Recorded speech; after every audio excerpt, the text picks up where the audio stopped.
This week, Russia's war on Ukraine escalates on both sides as they scramble for land ahead of possible peace talks. This is all posturing and trying to make sure that they're in the best position possible when and if negotiations begin. The International Criminal Court issues an arrest warrant for Israeli Prime Minister Benjamin Netanyahu on charges of crimes against humanity.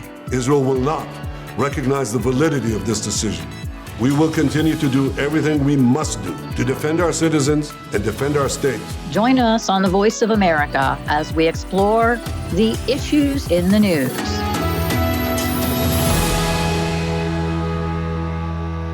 Hello, I'm Scott Walterman in Washington. And I'm Lori London. It's expected that the new Trump administration may force Russia and Ukraine to sit down and negotiate. So in anticipation of that, both sides escalated their war efforts this past week. Ukraine fired U.S. ATACMS missiles and British Storm Shadow cruise missiles into Russia for the first time. The U.S. says it will also provide Ukraine with more funding and U.S.-made landmines. For its part, Russia fired a new generation of hypersonic missile at Ukraine. It's believed to be the first time the missile has ever been used on the battlefield. Alexander Graff is a senior researcher at the Institute for Peace Research and Security Policy at the University of Hamburg. I think we should be worried in the sense that this simply shows that we are in the midst of an arms race concerning different kinds of missiles, not only in Europe, but globally. And the problem in Europe with these kind of missiles, I think, is also reflected in Asia, where this process has already been going on for quite some time. Joining us now to make sense of these developments is Jim Townsend, adjunct senior fellow at the Center for a New American Security Transatlantic Security Program. Will any of this turn the tide? Well, it's rare for one system to turn the tide. Usually, it's a number of different systems taken together. If applied, in an offensive that is tactically sound and this type of thing, that can turn the tide. But right now in Ukraine, so far, we've provided, Abrams tanks, F-16s, HIMARS, and now, of course, the use of the ATACMS long-range missile, as well as other equipment, both from the U.S. and from Europe. All of these things taken together are enabling Ukraine really to hold the line. And I think the most important thing about the ATACMS is that they're going to be needed to blunt this Russian offensive that is beginning to come together to try to get the Ukrainians out of Kursk. Using these long-range missiles, if they're used hopefully beyond Kursk, still unclear whether these are limited to just Kursk or into Russia outside of the Kursk, salient there.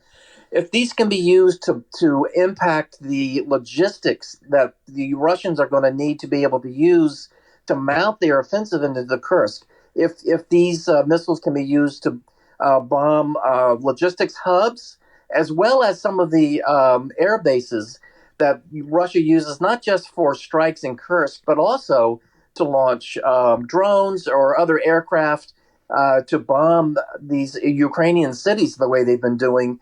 That would be a tremendous help in this particular situation in Kursk. So to answer your question, they're not going to, turn the tide, if you will, of the entire Russian operation, but taken together with other things that they've been given and used particularly to defend the Kursk salient there. It'll play a critical role. I just wish it had been done earlier, but better late than never. So a lot of people think that what the strategy is now for both Russia and Ukraine is to simply keep or get as much territory as possible, given the possibility of negotiations when the Trump administration comes in. I read an article today, I think it was the New York Times, said that Russia's just throwing soldiers at the front line, sort of like they did on the Eastern Front in World War II. Just keep throwing bodies at the front line. Casualties are high, but they're inching forward, and their feeling is every inch they take, they get to keep potentially, should these negotiations come about. Do you agree with that analysis? Yes, absolutely. I think there's a lot of posturing going on to try to be in the best place on the battlefield, in the best position, if and when negotiations begin. So I think that's absolutely right. I think that's one of the reasons the Russians are attacking that Ukrainian salient, into Russia. They want to make sure that when they sit down at the table, that the Ukrainians don't possess any part of Russia, that they're not in control of something that might become a bargaining chip on the table. So they really want to clear Ukraine out of the Kursk salient. And like you point out, on the east, they're throwing Russian soldiers continually, than they have for months, to try to gain as much of those of that Donbas area as they possibly can. And I think when you talk about throwing Russian troops at the problem, that's what they're doing with the North Koreans too. Those North Korean troops, they're just going to be cannon fodder, and so they're going to be thrown into the meat grinder in the Kursk salient, and they're going to experience a lot of casualties as well. But your point's very well taken. This is all posturing and trying to make sure that they're in the best position possible when and if negotiations begin. Well, it does seem like the war is at a very volatile juncture. Where do you think this is going? Well, I mean, that's the question that everyone is asking, and we're going to have to wait and see. For sure, Trump and others of his appointees have said that they're going to end that assistance. Biden, I think, released a package today of additional security assistance going to Ukraine.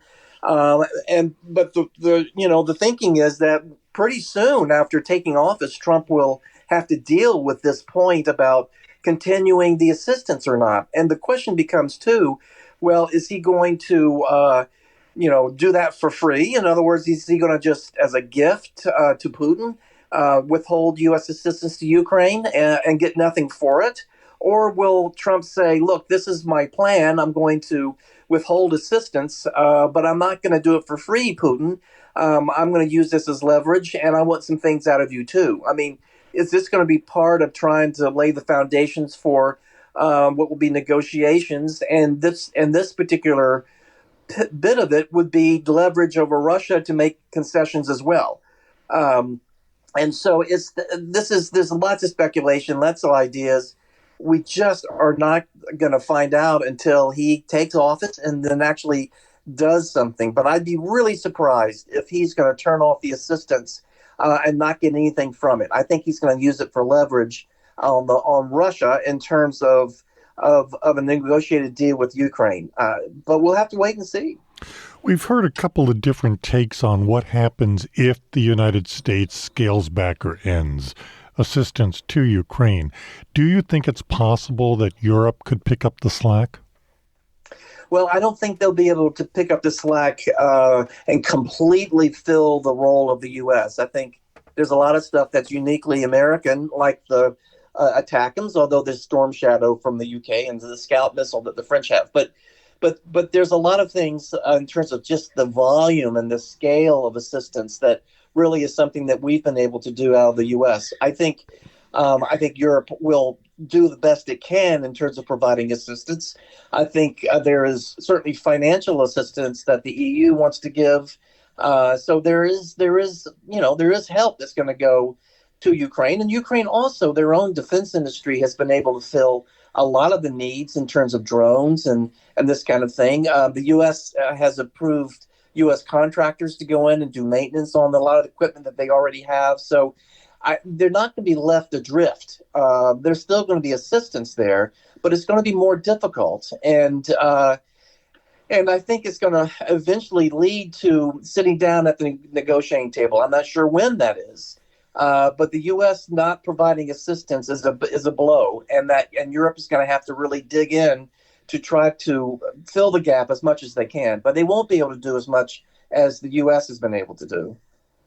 Also on Wednesday, Western embassies, including the U.S. Embassy, the Greek Embassy, the Italian, Spanish, maybe others, closed today due to concerns of intelligence over a potential threat.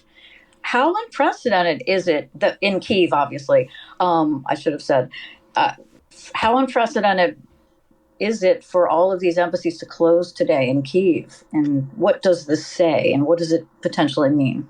Well, I found that also very interesting. Kyiv has been under threat and has received strikes in the past. It sounds like they must have gotten some intel that said that the embassies themselves might be targeted. I can only assume that's what they came up with.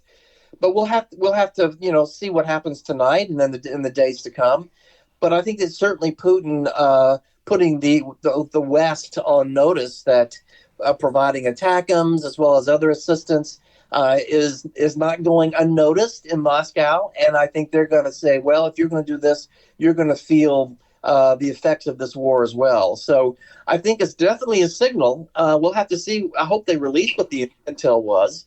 But I think a lot of people sat up and took notice that suddenly Western embassies had to close based on some knowledge they had about these future strikes. So we might be seeing more of this as the Russians really act out their displeasure at things like ATACMS and Storm Shadow being provided to the Ukrainians.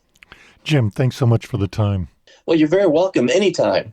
Jim Townsend, Adjunct Senior Fellow at the Center for a New American Security Transatlantic Security Program.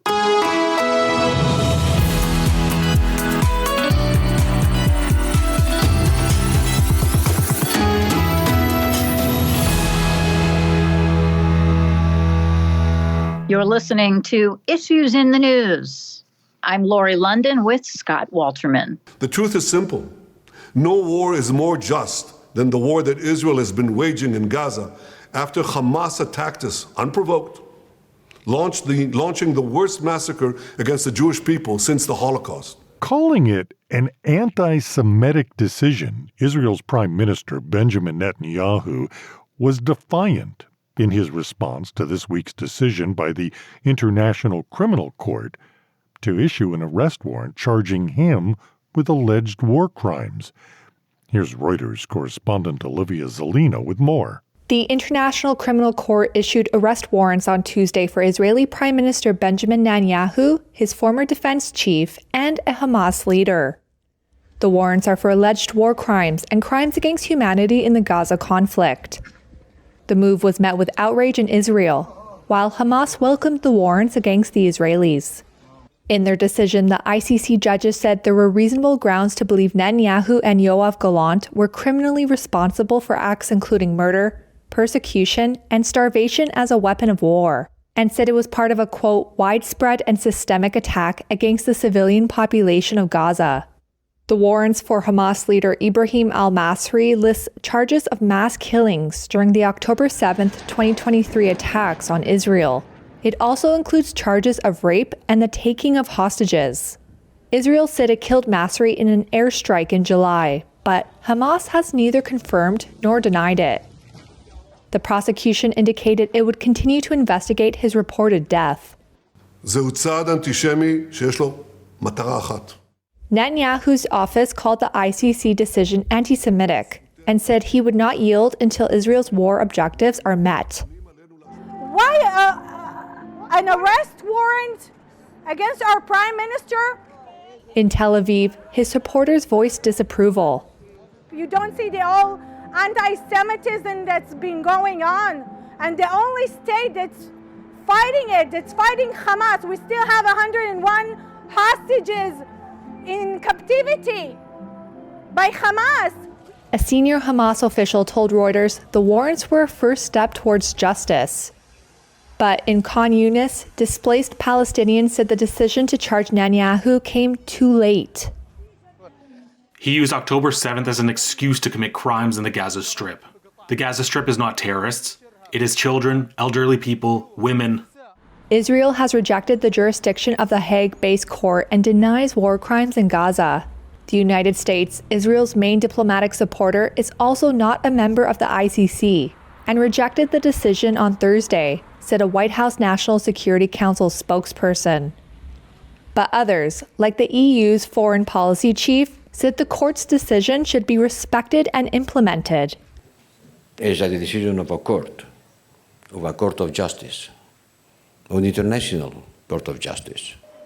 The court does not have its own police force to carry out arrests and instead relies on its 124 member states. Israel's 13-month campaign has killed about 44,000 Palestinians and displaced nearly all the enclave's population, Gaza officials say. It launched the campaign in response to the October 7th attack, which killed 1,200 people and saw more than 250 hostages taken, Israel has said. That was Reuters correspondent Olivia Zolino reporting. So what does all this mean?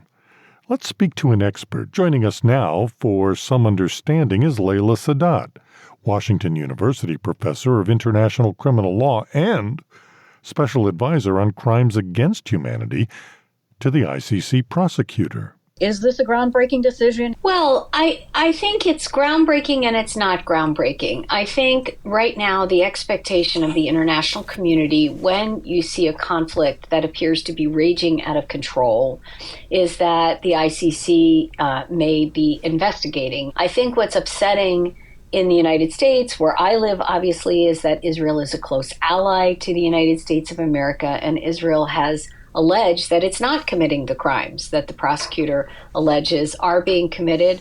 I would note that 3 Hamas leaders were also indicted by the prosecutor at the behest of Israeli nationals who actually flew to the court to ask the ICC to intervene in the situation.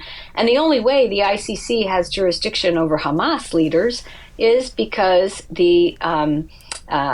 because Palestine had actually ratified the Rome Statute. So I think that it's unfortunate that 2 of the Hamas officials were executed. There is one remaining individual whose whereabouts and viability are unknown. And so the court also issued the arrest warrants against Dave. How unusual is it that a Western nation's leader has been indicted by the court?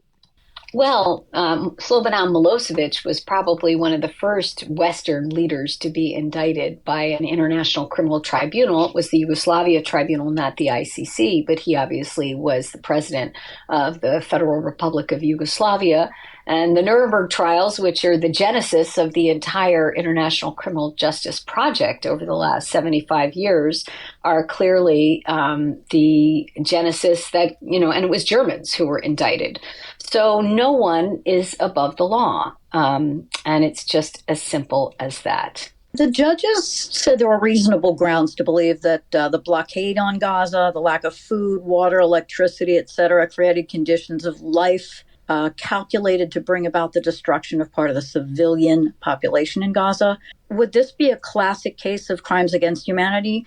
And how is that different from genocide? Oh, that's a great question. So genocide is, in a way, the most challenging of the 3 core ICC crimes to charge, because you have to show that the accused intended to destroy, in whole or in part, a racial, religious, national, or ethnic group.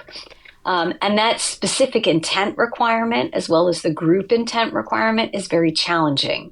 What you need to prove for a crime against humanity, whether it be murder or extermination or sexual violence, which is also alleged against Hamas, for example, is you have to show an attack that is widespread or systematic against a civilian population.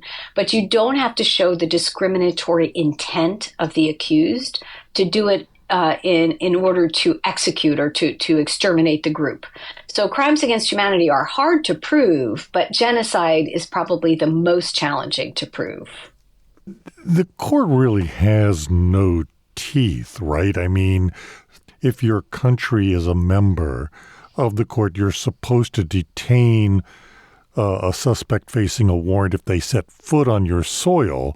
But the court has no way to enforce that. States are required to cooperate with ICC arrest warrants. And so Omar al-Bashir, for example, the former president of Sudan, who's now in jail, jailed by his own people, but when Bashir was under an ICC arrest warrant, he did flaunt the warrant by traveling widely, and there were states, even ICC states, that refused to arrest him.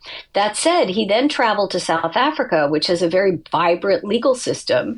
And even though the South African government had allowed him to participate in the meetings he was there for, the courts actually ordered his arrest, and he had to leave extremely suddenly in order to avoid arrest in South Africa. So the European states, we have arrest warrants out for Vladimir Putin, for Maria Lvova-Belova, for 4 top generals in the Russian military. And I'm sure there are arrest warrants that we don't know about because they're under seal. The Europeans are going to implement those warrants if those individuals are on their soil. They have a robust ability to do so. So would somebody from an ally state be able to exert enough political influence to get the courts and the police to back down? Possibly, for sure. But that's not really the way interstate arrest warrants work now, is they do get implemented even against very high-ranking officials. Do you think that the decision, particularly when it comes to Netanyahu and Gallant in particular, will complicate things, further isolate them, or will it have any practical implications? I think these have practical implications. They don't happen immediately. And that's always the challenge with international justice. It took a very, very long time to apprehend Mladic, Karadzic. It took a very, very long time to apprehend many of the most significant indictees of the Yugoslavia Tribunal. It took a long time to get Charles Taylor in the dock for the Special Court of Sierra Leone. In national systems, think of Israel trying Adolf Eichmann. That happened in the 1960s. Israelis had to wait a long time in order to get the individual accused, right, and then convicted of being the author of the final solution in the dock. So international criminal justice, because the cases are complicated, because the accused have high rank, I think they, in a way, appropriately take a long time. You wouldn't want this to be a hasty process because it has to be measured. It has to be judicious. The evidence really has to be overwhelming beyond a reasonable doubt in order for somebody of this high position to be appropriately indicted and convicted by an international court.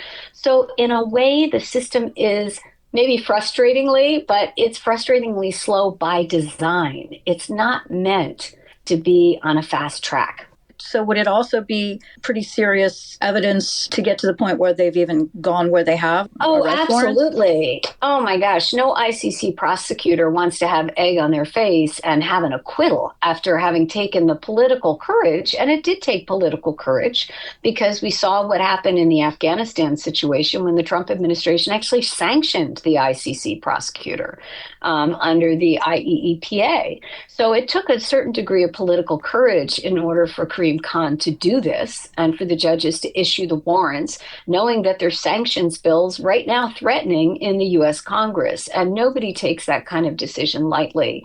So I think the one thing you can say about this is the evidence was carefully parsed, carefully measured, carefully looked at, and it was not something that was done lightly at all. Let's say that they actually do get Netanyahu in court. What happens then? The trial happens in a way just like in the United States. The prosecutor presents their evidence, the defense presents their evidence, but at the ICC, the victims also get to present evidence, which is different.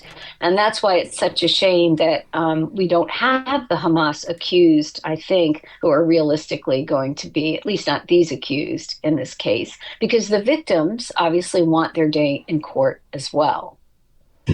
Well, we appreciate your taking the time to speak with us. Thank you so much. Thank you, and I hope that was helpful. It was great to be with you. Leila Sadat, Washington University professor of international criminal law and special advisor on crimes against humanity to the ICC Prosecutor. And that's all the time we have this week. On behalf of all of us here at VOA, thanks so much for listening. For more news throughout the week, listen to our podcast, The Issue. It's available on our website, voanews.com, and also wherever you get your podcasts. Join us next week for more issues in the news. Until then, I'm Lori London. And I'm Scott Walterman.